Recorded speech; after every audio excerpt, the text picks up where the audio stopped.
Sweet, the hangout is on air. What's going on, guys? Welcome to the 99th episode of Breaking the Baits. Ken, 2 days ago, we did do a Breaking the Baits of the best and I worst Stephen saw. Kings. So I was like, what? yeah, we're going to try to kick things up a notch where we're going to do one Tuesday and do one Thursday, or do 2 Thursday. You're going to kick it up. But thank you guys for attending this episode of Breaking the Baits. And in this one, we're going to have another versus of some figures. One, is Pennywise, Pinhead, and the Djinn from Wishmaster. And majority of those choices were from Madam B. And I end up having to switch out the last one because I did feel it was a little bit kind of out of place. PPP. Not to mention the guy didn't have any supernatural powers, so I felt that kind of was unfair. What? But yes. So tell me what y'all guys know about Pennywise, the Djinn from Wishmaster, or possibly Pinhead. I can tell you that movie creeped the hell out of me. That's for sure. For Pinhead, Hellraiser. Pleasure and pain. Pleasure, pain, they're the same thing. I thought it was pretty crazy though. I thought it was very different with at least I haven't seen Wishmaster, so I'm kind of reading that as we're talking. Yeah. And then Pennywise, the newer movie expands more into the background of Pennywise than the original series with Tim Curry that we saw. Finally seen it? No. That's gonna be one of those like I'm bored out of my mind, or Amanda wants to watch it, or something like that. Killing me, Ken. I don't really jump out for movies like that. I really don't. I mean, most of the movies, I have my kind of here's what I want to watch, the style of movie I like, and horror movies kind of like not quite in there. If something catches my interest, like Hellraiser. I wouldn't have really. I've never even watched it all the way through. I've always, I'm one of the people that always turns on TV and go, "Oh, that looks interesting." That's the same part of the same movie I keep seeing every freaking time, and that's been that way with Hellraiser. So I got interested in it though because it was something different. It wasn't the typical slasher horror movie. It was kind of a weird mixture of just a couple, just a different style of movie, and. It's kind of interesting me, and I wanted to know more of the backstory. But you get little parts as you go through the storyline of the movie. They just didn't, But the one that really was the trippy one, I think it was the third or fourth one with the light, where they actually kind of cover their background and how they actually became around. I'm trying to remember which one it was. Start the Hellraiser? Yeah, was it Bloodline? The Xenobites. Mm-hmm. Something like that. I think that is. Yeah, it was Hellraiser Bloodline. So that was like the fourth one. Yeah, it was like the fourth movie, and that one I kind of watched a lot of that all the way through because it kind of explains a lot of the story of where they came around and came from, and I mean, granted, you get more of the story of the whole Seabonite background, not just necessarily the Pinhead character. But I thought that one was very interesting because it just kind of carried on. You start back in the 17 or 1500s, and you end up working your way up to like 2100 or something like that in space. Yeah, and I mean, it was very interesting. It was very cool. And it was like Jason X, but it was just different. It's just an interesting storyline, and like I said, I can't even remember it all because they do extensively put a background in there, but. That one really caught my attention. It was just something different. It wasn't just a slasher movie like Jason or Friday or Mike Myers, which we talked about last two shows ago. Yeah. So it was something different. It was something that was very interesting. And even though I'm not a horror film person, I did like to watch it. Okay. So Madam B, what is your take on these characters? Well, on the Djinn and Wishmaster, I think besides from Pennywise, I really don't know much about Pinhead. I actually only saw the first Hellraiser, and then I saw a couple of YouTube videos on the rest of the series, which expands 9 movies, and they really got a little bit carried away there. Mm-hmm. But I know a little bit about the Djinn from. I think I've seen. How many was there? How many movies was there? 3, 4? I think it was 4. No, it was 4 or 5. I hope it wasn't 5. I think I've seen the first and second one. And I found it interesting of how he manipulates people, giving them what do you say? Giving them what they think is power. Okay, yeah, I get these 3 wishes, and then but yeah, something's got to happen for it to come true, and then it never turns out the way they want it to. But, yeah, with him, you gotta be very specific with what you say. Yeah, it's a play on words, and you are very specific. He finds a way to twist it because he's just that evil. But most of the people, when they the dumbest wishes, they be like, "I'll give you anything you want, anything in this world. Just let me know. I wish I had a pack of cigarettes." What? Like something stupid like you that. gotta get damn. What's wrong with you? What was the one guy that said, "I want to get tore up from the floor up"? What happened? Them 2 guys beat him to death almost. Yeah. It's like stupid wishes. And like the dude wanted $1 million, but his mom had to die and leave him the insurance policy. That's how he got the $1 million. So, and then he all play on words. Yeah, it's all play on words. So, yeah, I like the Djinn. It actually says he's one of the more powerful villains in horror. Like Freddy and Pinhead. So, yeah. Yeah, I don't know much about Pinhead. He's got a little history here. Pinhead used to be an army guy, and I don't know how the hell he like became a part of hell or something. He used to be a guy in the army, and somehow he grew a split personality that turned into this hellish creature that likes pleasure and pain, and he don't look like he's enjoying either one of those in none of these movies. Yeah, he's got pins in his head. I mean, it looks like he suffered more from acupuncture. I need to read up a little bit more onto how he developed into Pinhead, but all I know is that Pinhead is this guy and this guy is Pinhead. They are the 2 sides of the same coin. I do know about the Djinn, and I probably out of all of them, I would say the Djinn would be my favorite because I love his play on words, and I love the guy that did the performance as him. But I do like Pennywise, and I think the new movie kind of reiterated that with Pennywise too. Yeah, like I said, they added more background from what I was reading.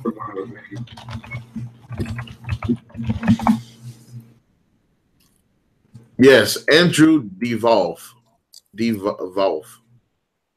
the guy that plays the Wishmaster, at least in the first 2 movies, and the guy was fantastic. So we're gonna go ahead and break this down like we did with the other ones, and then we're gonna go ahead and get into this conversation. All right, which one of these guys is your favorite, or at least somebody that you like be more likely to watch and then get into more? I'm sitting here digging through. Yeah, let Ken go first. Yeah, let Ken go first. I'm sorry, Pinhead is like his least. I said let Ken go first. Excuse me. Pleasure. Wow. Yeah, she's like trying to be Miss Pinhead. I happened to look over there. It says 70% of your immune system is in your gut. I was like, is it trying to tell me something? And what are you reading? Some weird stuff going on over there. I don't know. The Pennywise storyline is is still an evolving story. They still got some more work to do on that one because I think even in the I think the extended cut, they're going to have scenes that were not in the movie. Definitely going to get it. That gives you more background. I may watch that. I might. No guarantees. Dude, it's worth it. It's a good movie. And I'm fascinated with the Djinn. I have seen, Djinns in general have shown up in several other movies in slightly different formats. Not necessarily like I'm looking at him now, and he looks a little more demonic than anything. Mm-hmm. But I've seen several versions of the Djinn. And I mean, it's interesting, the storyline. I have to probably watch one or two and see what the story goes about. But I think I'm going to stick with Pinhead right now. He's kind of like that suave bad guy who just, you're not exactly sure if they're really good or just really bad. They're kind of in between. Mm-hmm. And they've got, some pretty crazy background stuff going on with them too, because they vary a little bit in the storyline as they go. But I'm going to go with Pinhead on this one for right now. Cenobite, that's what they are. Okay. Yeah.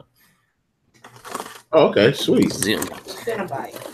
I said Xenobite, but I think that's like a game. No, like literally, he's a Cenobite. Get it? Cinnamon bite. Yeah. Oh. That one's gonna have some stuff in your teeth when you're done with it, though. That one was actually pretty good. As far I'm kind of on the fence. I do like the Djinn, Andrew Devoth's version, but I like Pinhead too, because both of them they're both bad, but they also have a bit of humor. And at least the Djinn, he actually seems reasonable. Okay, what? You think Pinhead has humor? No, I was saying Pennywise. Oh, I was like, what the hell? Pennywise is a little bit more ruthless. I mean, he's got humor, but the Djinn is kind of more. He's more like you could talk to him. More personality, more. Yeah, I mean, it just seems like he's more reasonable. Well, he wants something, and you want something, so he wants to work out a trade in any way he can. He wants your soul, and he'll offer you whatever you want. Just like he's one of these bad guys. Like if you can outsmart him, he will give that to you. Yeah, basically. You're like, you got me. Gosh, I got about 100 people in this movie, and this one person got me. They figured a way out of it. Like I like that. I like that about his character. And Pennywise is just a crazy character. I'm not sure. It seems like the newer movie more out of survival. I mean, I'm not sure again all the complete background to Pennywise, but in the first series it was a creature, a spider-like creature. Why, where it came from, nobody knows. Every 75 years it shows up and eats, and that's it. Oh, I can tell you what's up with Pennywise. Pennywise, he is a cosmic version. Entity. He's a cosmic entity, and you know how there's the two sides of the cosmos, the creation and destruction. Mm-hmm. Pennywise represents destruction. Hmm. And I'm glad they didn't show the cosmic turtle in the movie. That would have been really messed up, and it wouldn't have made no sense. The cosmic turtle. Yeah, because the cosmic turtle represents creation, and their enemies and everything. Really? Although it did kind of have cameos. Like I think there was like a little toy turtle in the movie at one point. Like they had small cameos of the thing. Also, even with what was going on with the kids, there were certain kind of conveniences that kind of happened. But it was because of the cosmic turtle interfered a little bit. So there's that. He's just basically a cosmic entity he's just a jackass. I just got a problem. I just like eating kids. It's okay. Don't worry about it. I'm good to go. That surprised me when I looked that up, actually. I was like, he's basically a god. And he's like, what the heck is he doing eating kids? It's because scared flesh tastes better, according to this. Yeah, I guess children would be the most they're easier to scare. Easiest to scare, easiest to manipulate, according to this. Mm-hmm. And then, of course, the Djinn, they're immortal too. Yes. Well, it depends on which storyline you watch. Huh? I mean, they can't kill them; they can only imprison them, and that's what they always do in the movies. It's like a genie, a real genie. Yeah, but Pinhead, I'm not sure about. Could they seemingly kill him? But I guess he could be sealed up too. Well, according to what I was reading, they're basically kind of existence in between realms, which come through a slip space, by using different items, particularly the cube is the most known of those items that allows them to break through. But they're kind of like the Djinn who's stuck in the rock, the opal. They're stuck in between worlds. So when they're summoned or whenever the device is activated, they come through. Okay. But you never did say which one you like more. Who? You. Oh. I would have to go with the Djinn. I'm serious. He's like, to be honest, when I saw like the first two movies, it was funny to me because of the way of what he says, and like I said, he's got a sense of humor. He's and he's got two long dreads. I don't think them dreads. I know they're not dreads. They look like something else. I know they're not dreads. Though. That's what it looks like. We got two Djinns. I think not. We got two Djinns and Pinhead. Even though I do like Pennywise too, but it's mostly due to the new movie. I do like Pennywise a lot more. But the Djinn is the one that takes mine because I do like him. He's pretty badass. All right.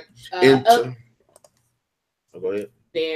What are we gonna do next? Their powers and abilities. Powers and abilities. She just hit the mark. Boom.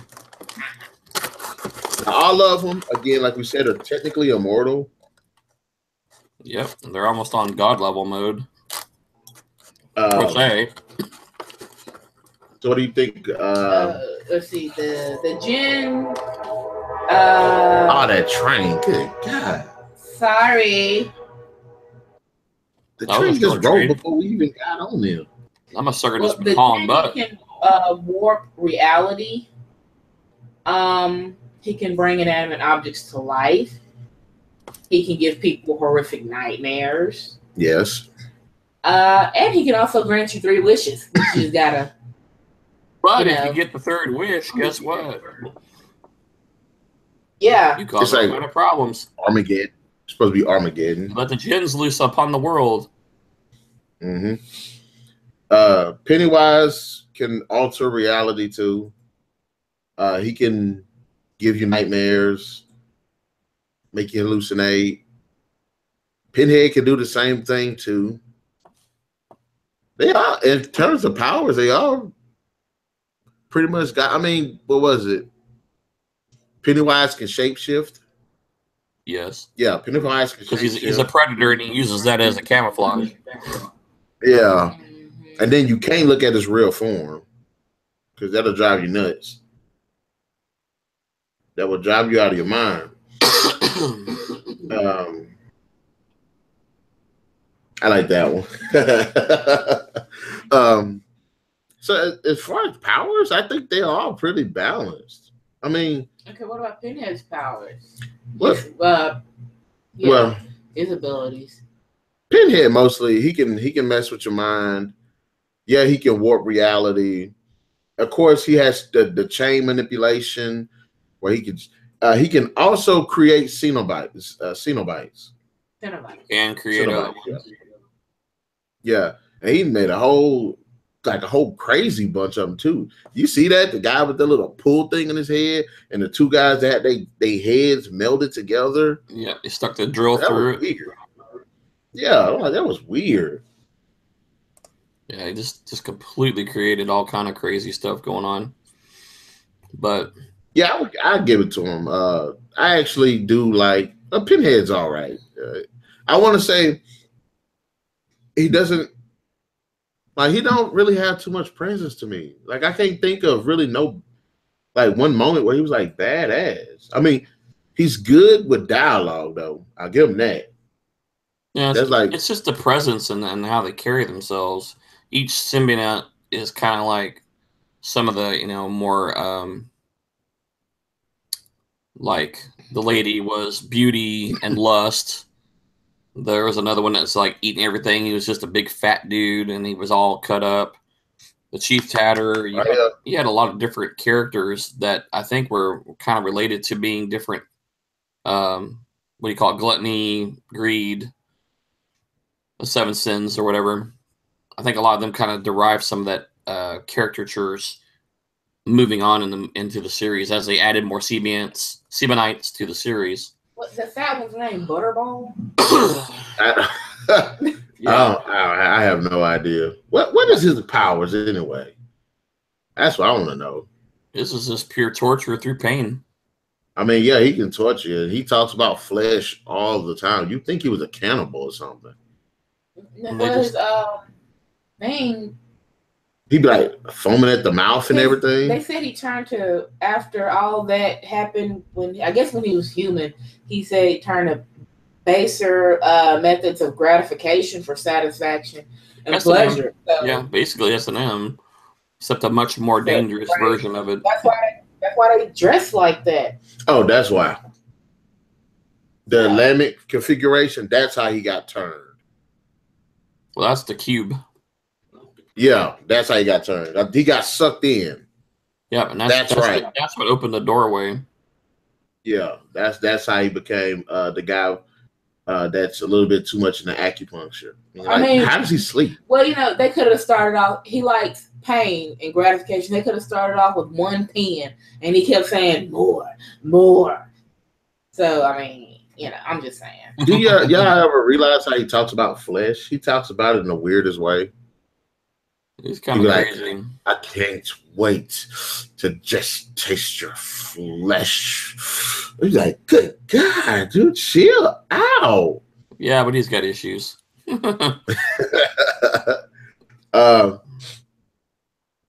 far as the powers, I think they're all pretty balanced, except he can just use chains. And he used them really effective. Like he's got the most painful. You ever see the stuff he does to people with them chains? They face be stretching and stuff. Well, there was in the very first one when he finally catches the guy who escaped him, the lady's ex-husband or whatever it was, and he caught him up, and the girl tricked him and got him up in the attic, and then Pinhead started whooping him with the chains. And I'm trying to think of the actor's name, and he looked at the girl, and he said something like, "He said Jesus wept." Yeah, and he goes, "And Jesus wept." Shit, ripped him apart. Yeah, I was like, "Dang!" Had a horrible, bad day. But the thing is, he had already escaped that before, and literally was just that little whatever that skin bag was up under the thing until all the blood got there, and as he kept growing and growing and growing, he finally skinned that dude's dad, or that girl's dad. That was crazy stuff. All right, then. So, as far as the portrayal of the characters, who you think did a better job? Which character is more appealing, or like just the performance itself? Well, in each one of each of the things, they all had different. The actors you're talking about? Yeah. Well, so we just pick one, or we go each one? Just give me commentary on them. Me personally, I think every single actor that played each one of those roles did a fantastic job. Yeah, but there were several. Except for, well, they're coming out with another Hellraiser. I forgot what they say. Yeah, Hellraiser Revelations, and it is not. We're not gonna count that other guy. We're just gonna count the main guy. Okay. Well, I've only Doug Bradley. We're only gonna count Doug Bradley. The only one I will make an exception for is It, because Bill Skarsgård did a great job as the Pennywise, and Tim Curry did a great job as Pennywise. But, Take your pick whichever it's one. like comparing to what? You know, in this case, you have two different actors playing the same character. You know, which character played it better? Yeah. We got a video for that later because I did want to do 1970 or whatever, whenever it came out to the 2017. So we'll compare that later. Okay, but if you want to be original, we'll say Tim Curry. Okay, that was it. Because then you'll be comparing the movies and the acting, but it's just the actors. Am I right? No? Yeah, you're right. Okay. Like I said, me personally, all three did a fantastic job. I didn't find no weak links. Each one did their character type well. I'm trying to think of a more comparative thing I could use to say, you know, because which one was better? I don't think each one is going to be any better than the other. I mean, I do like Tim Curry. Definitely like Tim Curry, but each one of them gave a great performance as the character. Like, you know, when you can do a performance as the character, I guess you could say. Like, you know, like I'll take it back to the whole Bill Skarsgard as it. Tim Curry did a great job as Pennywise. But Bill Skarsgard came in, did a great job as Pennywise too. Well, Tim Curry, in that time, yeah. So is that what you're saying? But I'm saying, like, could you imagine somebody else playing these characters? We thought Tim Curry was the only Pennywise. Bill Skarsgard came in, knocked it out of the park. I can't imagine nobody else playing the Wishmaster, and I can't imagine nobody else playing. Other people did play the Wishmaster. The other guy sucked. Well, I just like the first two movies because as the human form, which is Nathaniel Demarest, he looked evil already, and he played that role, and he just done a good job. Then, you said who? Nathaniel Demarest. That was his human form on the first two Wishmasters. Oh, I thought you were saying the actor's name. No. Saying the character's name. Because I just remember. My bad. I'm sorry. I'm sorry. What was the actor's name then? Andrew Devolve. Okay, yeah. He played the good Wishmaster. He played a good Wishmaster on the first two. Mm-hmm. So. And you ever realize if you watch Wishmaster, he didn't blink? You know, I didn't. Oh, wow. I noticed he didn't blink. Because every time he's in his scenes, he's like this. I'll never blink. You can't make me. Don't even try. And I think that's what made his performance just so memorable. Because he was creepy, he was serious, but at times he was very sarcastic and funny. As the human form and the Wishmaster. That's why I said I like that the human form. Yeah, I just realized he also played in a TV series Lost as one of the bad guys too. He's great. He's always a bad guy. He was in yeah, I just realized, I mean, who he was. I'm like, man, that dude's been like a bad guy in just about every freaking movie I can think of, you know? Somewhere in there, he's always a low down dirty shame doing with Jada Pinkett and one of the Wayans brothers. He was the bad guy in that movie too. I mean, well, when you got it, you got it. So I like Doug he's Bradley. He's just one of those people that's always. He's just one of those guys you always think of playing like a bad guy. It's just you can't even see him in a good role. Mm-hmm. You know, it's like Jim Carrey. You know, you never see him in anything but a comedy movie, and then he has a serious role. Right, you can't. And you're like, what? No, that can't be him. That's not right. And they step outside their comfort zone. And like with Doug Bradley, he played a great Pinhead because his portrayal was like serious. Yeah, he said some pretty some pretty interesting stuff at times. But he was like a very serious character. Even with Pennywise, of course, Pennywise was incredibly goofy. But he had moments where he was really serious. So Tim Curry did a great job. Like, as far as acting, I'm on the fence. I think all three of them did it. I don't think nobody did a better job than the other. I mean, yeah, that's okay. Stephen Smith Collins, you ain't no Hellraiser. They even got the picture looking very funky. And I'm like, what? And I ain't even seen any except for the first one. And it's like the dude got his mouth stretched by the pins. Like, it was like all out here. Okay. I'm going okay. to kill you.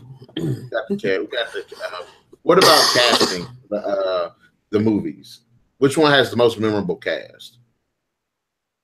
I'm kind of on the fence about that because I can't name really any characters from any of them. I mean, I know some of the Sebanites, but that's all I can remember. Pennywise, Yeah. it's just Pennywise. I mean, I'm not worried about any of the other kids who get 8. Yeah, that's kind of weird. The Wishmaster did. I like the woman in the first one, the main character. Is that the one with the blonde hair? Yeah, she kept screaming all the time at every scene. I didn't like her. Just want to. But you know, she played it good. I liked it. She was. But what's her name? You know, I don't remember because I didn't care. I don't want to know who they are. They're just not memorable. I mean, I know there was the guy from Andrew Robinson. I can't remember what movies he was in. Andrew Robinson? Was it that guy, People Under the Stairs? I think he was. That's a messed up pseudo movie. Let me see. People Under the Stairs. That's about the only character I remember from any of them. Yeah, her name was Tammy Lauren. See, so hush. Said Tammy Lauren. Tammy Lauren. What other movie? Take that. Oh, never mind. I was wrong. I was thinking of Everett McGill. Okay. Oh. But Andrew Robinson, he has been in some movies too. So he's probably about the only character out of the whole Hellraiser series that I remember. I don't remember any. Wishmaster, Robert Englund, and Tony Todd made an appearance in the series, but it wasn't like, and there go the Kane Hodder guy. But yeah, Tony Todd and Robert Englund, they made an appearance in the first and the second one. And they got Tony Todd just got messed up. That don't make no sense. He said, "Don't you wish sometimes you could escape?" Yeah, and he made him a little Houdini thing. That was funny. That was messed up. He made sure he wasn't getting out of that. Made sure that nobody gets to escape. I guess it's all about how you say it, unless you're very specific, as you said earlier. You know, you never know what could happen. I mean, I guess out of all of them, probably Wishmaster had the most memorable cast. I mean, they weren't the main cast, but right, like, they got some cameos. You see the face and be like, okay, that's Robert Englund. Okay, that's Tony Todd for those of you who have seen Candyman and whatever else he's played on. Yeah, Ted Raimi was in it. Well, see, it's got a better cast because you actually remembered who they are, and even if they went on to bigger and better things. Nightmare on Elm Street. I'm kind of looking at the cast thing on here, but I'm like, yeah, they were in the movie. So I'm like, okay, yes. So the Wishmaster wins out with the casting too. All right. As far as the characters themselves, origin stories, did we talked a little bit about that? Yeah, we kind of ran across that earlier with what their background is. Pennywise being part of the celestial turtle attack. You know, a funny thing is that you brought that up. I remember seeing this weird poster with the celestial turtle on it, and I just like, what? How weird is that? You said it looks like it's supposed to be like the world is on his back. Yeah. That's like interesting. That's interesting. All right, we're talking about the series now. Which one had the better series? Not having seen Wishmaster, I have to step out of that one. I don't know. And I've not watched. Well, really, there's only one Pennywise. There's only one movie, technically. Not a series, not more than one. Yeah, we'll probably have to come back to that because what do we just drop it down to the Wishmaster and Hellraiser? I mean, the way they got Hellraiser now, it's messed up. With 9 movies, they don't know what they're talking about in either one of them. They lost their path. I think they went, even when I was reading an article a minute ago, it talked about, the first 2 or 3 movies were like, we had a storyline and this is what we were pursuing. And then after that, Pinhead became more aggressive, much more darker. than the character they originally developed. And usually, if you have a series out to 9 movies, somewhere in there, something changed significantly. Yeah. Unless they just did a bunch of little bitty movies. You know, each one's not interconnected.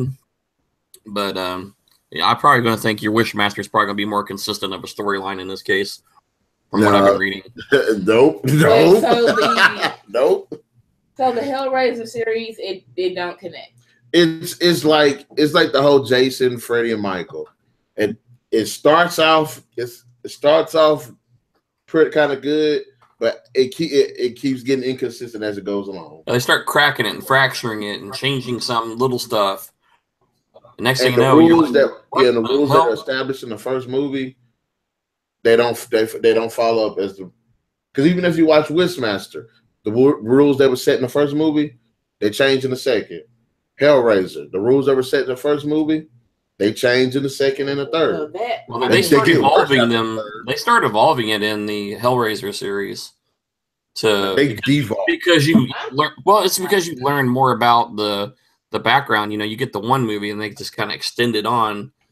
And by that time we hit the fourth movie, you know, you've got the whole story now and kind of how it's supposed to stop. But then if they carried on 5 more movies after that, they lost their way. What was the one guy that plays Bishop in Aliens? Oh, yeah, I know who you're talking about. I just can't say the name. He does play in Hellraiser because in one of the movies, in one of them, he hosted that party. He got killed. Yeah, that was the fourth one. Yeah. He hosted a party to get back at the kids that were responsible for the suicide of his child. I remember.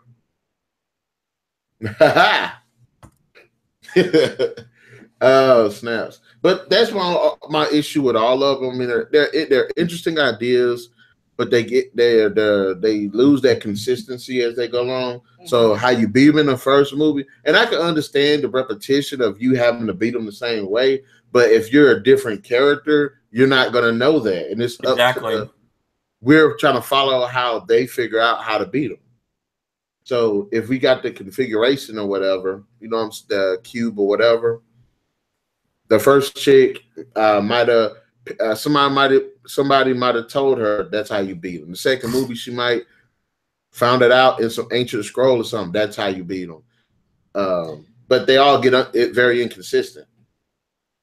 Well, the second Wishmaster, she had to go through more stuff than Alex did in the first one. She cut off her thumb or finger or something. She had to cleanse her soul. And all of that. I didn't like that. So I guess, you know, they was going like by the Bible, you know, if with thy hand affects thee, cut it off or whatever. Because, you know, first she stole that painting, right? So I don't understand what finger or thumb had, why she had to cut it off. Like that, they try to go a little bit too biblical with that. So, well, they don't know where they're going with it. But this is how she ended up cleansing her soul. She wished that, and what was it? One of the things to make you taint your soul is you can't kill it. You kill somebody. And she wished that the guy that she killed was alive. Yeah, the cop. That's how she cleansed her soul. And it was like, how about you wish that that's how she fought. That's how she got the better of him at the end. Yeah. When she was cleansing her soul, she had to spoke to the priest or went to confession. Mm-hmm. And then in the first one, she didn't do none of that. She just thought smart and said, I wish he never did this that morning, and that was it. Like, why she didn't wish that her and the guy didn't rob that museum? That would have made more sense. Because the guy would have been alive, or 2 people would have. In fact, the security guard wouldn't have got shot, and then the guy, her boyfriend or whatever, wouldn't have wished himself into oblivion. That was so stupid. He wished he was never born. He turned into a baby right before our eyes. That was so stupid. Like, as I'm saying, like, the Wishmaster, he's cool, but the people that make the wishes are just stupid. I would like to see a movie where he has to deal with somebody that's actually intellectually smart like him. So if he has, if he makes a wish, if that person makes a wish, it's very specific, and the wish master has to try to get out of it in some type of way. So that would be pretty cool. Like that would be an interesting. Say the guy managed to find a loophole in the rules to get, I don't know, maybe infinite wishes, and like the wish master's like, oh my gosh, I'm screwed. But I'm like, what do you think about the ideas of the series? Because they are pretty much these godlike entities, and normal people have to deal with them. I'm not really like keen on any of the characters from majority of them. I mean, as far as Pennywise, I think the kids were a little bit more memorable than anybody in the other series. Well, everybody remembers the red balloon, and the kid getting sucked up into the drain. Mm-hmm. Then they had the girl that can shoot the little slingshot. There was a boy with the glasses. There was the main kid. That was Georgie. God rest his soul. I think as far as its movie, the kids were more memorable than anybody in the rest of them. Yeah. Outside of the bad guys of the other series. Oh, can I ask y'all a question? Mm-hmm. Okay, if they, I'm not talking about the last movie that got coming out of Hellraiser. Can you say, a little bit more about it? If they could do the first one again, you think they could, the Hellraiser? Remake it. If they wanted to remake it or reboot it? Yeah, the first one. They would have to really reboot it. I mean, everybody is iconic, at least for a while. Hellraiser was very an iconic movie because of Pinhead. Everybody remembered Pinhead, and then they had all the cubes and everything, and the stories, and everybody's like all about it. But then I guess, like say, as they progressed that series, they've kind of lost that path. They just everybody wants to step up to every kind of game instead of keeping a good solid story and keeping it straight. They like to add more and more and more stuff to that the audience. They're trying to cater to the audience, which is good, but at what cost? Are you going to sacrifice your story just to add some more slashing and gashing? Or could you add something that might be a little more interesting? Not necessarily, I hate to use the word intellectual, but just not so much slashing and gashing, but maybe there's something else, some other part of the story that could be brought to it that's just not always necessarily slashing and gashing. And I think any of these three series really could be done that way, but particularly Hellraiser. Hellraiser's been out for a very long time, at least in movie wise, and it has up to 9 movies. It's probably good. It's probably due for a reboot. And maybe bring out. I don't even know how they would do it. I mean, I'm trying to think of. The storyline could be more in depth right off the bat to give me a little more background. I think if they did a reboot, do like they did with the Friday the 13th movie reboot, they took the first 3 movies and then made it into one movie, and the story actually worked. At least to me, it did. Well, I would like to get more background. I mean, for me, it's just to get involved in the story and something like this. It's just seeing this character. All right, there's a guy with pins in his head, and he likes shooting chains at people and ripping them apart. Okay, well, what else is there to it? Is this all I'm going to watch? Is this guy cutting people up with chains? The first movie, he shows up because he's looking for somebody who initiated that cube, who was being punished and trying to get away from Pinhead, and Pinhead ends up tracking him down, or at least trying to track him down, and the guy's kind of in this goop form trying to avoid being caught by Pinhead again so he doesn't go back and suffer. Okay, that's a good story. But how can you take that story and evolve it into the next generation of movie with, the people now versus the people 10, 15, 20 years ago when it came out? What are you looking for? What are you trying to get out of that movie? I think the problem with that premise is the guy was kind of a dick. because he wasn't like a good guy that escaped. He was he needed punishment, per se, and he entered that realm willingly, knowing what was going on, and then he found out, oh crap, that's not exactly what I want to do. How do I get out of here?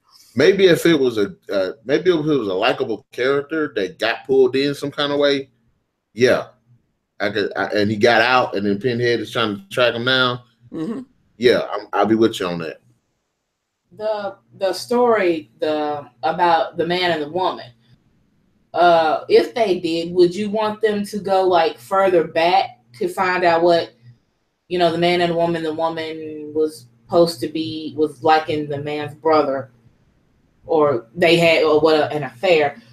Would they go back and give them a little more information on them, or would they try to go around them or something like that? You need a new story. New story altogether. I say, yeah, because you can't get behind those characters. No, I really didn't like them. Yeah, for something like this, we're going to have to do a complete. We can't just reinvent the wheel like we did with Pennywise. They added more detail, more to background, and that's something that's there. You're talking 9 movies of material.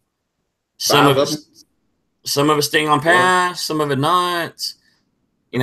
I would like to see a good, solid reboot with a new storyline, more background on the Sebanites, and the visual effects would be a lot better. I mean, most of the movie stuff that they did was practical effects anyway, which was actually really cool. There's not a lot of movies do practical effects anymore, and they could do it very well with this series. They just have to, we're gonna have to stray away from the series, the original movie plot, and go something else. Yeah. There's got to be somebody with some good writing. It's just got to be something new. Something new and fresh. But I would say I'm actually out to this, and we'll go ahead and let it go. Even though this one wasn't as straightforward as the other one, but it was a great conversation. All right, between these 3 characters, if you can cast a certain actor for them in a reboot, which character would it be, and who would you get to play him? I already figured out mine. Well, of course. It would be Hellraiser, and there's only one person that I think that can actually make that character just as badass as Doug Bradley. Benedict Cumberbatch. Really? He is great. He's great with dialogue. He's great. He has that deep voice, and he can play some villains. I don't know. I don't think that would be his gig. Hang on. I got somebody in mind. Hang on. Who was it? Hugo Weaving. Hugo Weaving. Oh man. Would he work his? I guess. He has the persona. I don't know if he would quite cover it, but he has the like the Agent Smith style. Yeah. But much more in depth, much more sinister, much more. I guess you could just say godlike. He could probably pull that off. Okay, I'll give you that one. That's a good one. I don't know. I can't do characters like any one of them. I don't know. Now think about it. Just like Agent Smith from The Matrix. A bad guy. A good bad guy. A good. Oh. I don't know. I might have to pass. And I might have to. I don't know. I'm going to leave it off the chart because of the reboot and everything. So I'm just going to focus on the Djinn, and I'm going to focus on Pinhead. I've already said Hugo Weaving. That's a great choice. I'm still going to stick with Benedict Cumberbatch. Bam. I'm now thinking about the Djinn. Who could play the Djinn? You think it'd be someone like, I don't know. I honestly don't know. I was gonna say someone Dwayne Johnson could play the Djinn. Oh man. Flex his pecs and pops his souls. I mean, he looks like he'll do something. Are you for real? No, I'm just playing. I'm playing on that. Completely, totally playing that one. I was thinking someone like Jason Isaacs or Ralph Fiennes, but it's just something about the way about the way they did the voice that made it. They gave so much weight to the character, right? Because he didn't have to change his voice. You know, like when he got turned into the Wishmaster and then he turned back, he didn't have to change it. It's they did a little voice modification, little bit, but not that much. Oh, I might have something. But I don't want to just say it's the voice. I don't want to just rule out anybody else because they had a voice. Okay. But the way he looked and his voice definitely made that portrayal really good. So I'm like, who could potentially to be the next Djinn? I don't know. The other guy, I'm sorry, that guy sucked. Couldn't take him seriously, and it didn't help that the makeup didn't look right on him. Well, I would have to watch it, but yep, we are out of time, guys. Oh man, we definitely gotta come back to casting choices, and I do want to do a video on casting choices. Where for what they'll be on, I don't know, but yes. Any final thoughts? If you want to talk about something for next week, or if you want him to. All right, Ken, you heard it. You got a topic you want to jump on for next week? Oh, pressure. The pressure is so painful. Well, you know what? I think between now and then, we're probably going to see Star Wars. I think we could set up next week for some spoiled Star Wars. As much as I've been hearing it's being the best thing since Return of the Jedi and Empire Strikes Back, I know for sure I will probably go see it Sunday, if not with you guys on Tuesday, if you go. Okay. One of the two is going to happen. Because I can't. This one I'm going to have to go and see for sure in the big theater. So I think we can set up for our thoughts and processing on Star Wars The Last Jedi. Okay. Be a good spoiler review. I'm sure everybody's going to be talking about it anyway, but you know what? We're us, and we have our own views. I keep telling you, all you need to do is watch The Force Awakens. You ain't got to watch the other 7. Well, technically, yeah, you could probably walk right into it. You won't have a lot of background on it, but you've never seen a Star Wars movie ever. Ever. I told her just watch. Oh my God, we're gonna have like a binge watch session for that. But I just told her just watch The Force Awakens because the majority of the stuff that's happening now doesn't really touch upon the event. You just need to know some basic character information, and you can go from there. Especially with after seeing the 6 and 7. I'm sorry, not 6 and 7, 7 and 8. Which one should I start at so I can be comfortable and get some good feedback? Which movie? Wait, before we go ahead and get into this, guys, oh man, we're gonna be in there forever. Section below, let us know what you thought about our video. Let us know which one of these heart icons is your favorite before we get to talking about Star Wars.